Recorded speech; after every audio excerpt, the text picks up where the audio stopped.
দূষিত জল খেয়ে অসুস্থ শতাধিক, হাসপাতালে আশঙ্কাজনক শিশুরাও। দুদিন আগেই আবাসনের ট্যাঙ্ক পরিষ্কার করা হয়েছিল। দূষিত জল খেয়ে নয়ডার আবাসনে অসুস্থ 200 জন, তাদের মধ্যে রয়েছে শিশুরাও। সোমবার বিকেল থেকেই গ্রেটার নয়ডার ইকো ভিলেজ 2 সোসাইটিতে চাঞ্চল্য ছড়ায়। অসুস্থ হতে থাকেন একের পর এক বাসিন্দা। বলা হচ্ছে গোটা অ্যাপার্টমেন্টের প্রত্যেক পরিবারে কেউ না কেউ অসুস্থ হয়ে পড়ছে। বেশ কয়েকজনকে হাসপাতালে ভর্তি করা হয়েছে।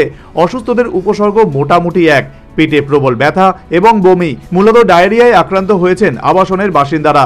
বারবার শৌচালয় যেতে হচ্ছে। চিকিৎসকরা পরামর্শ দিয়েছে আপাতত আবাসনের ট্যাঙ্কের জল খাওয়া যাবে না, জল কিনে খাওয়ার পরামর্শ দিয়েছেন ডাক্তাররা। চিকিৎসকদের বক্তব্য, দূষিত জল খেয়েই গোটা আবাসনের এই অবস্থা।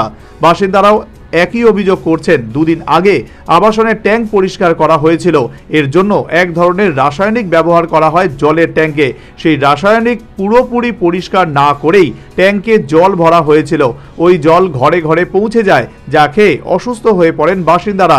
বেলা বাড়তেই ক্লিনিকে ভিড় বাড়তে থাকে। তাদের মধ্যে বেশ কয়েকজনকে হাসপাতালে ভর্তি করা হয়েছে। 4 শিশুর অবস্থা আশঙ্কাজনক বলে জানা গিয়েছে। Bureau report, news vanguard.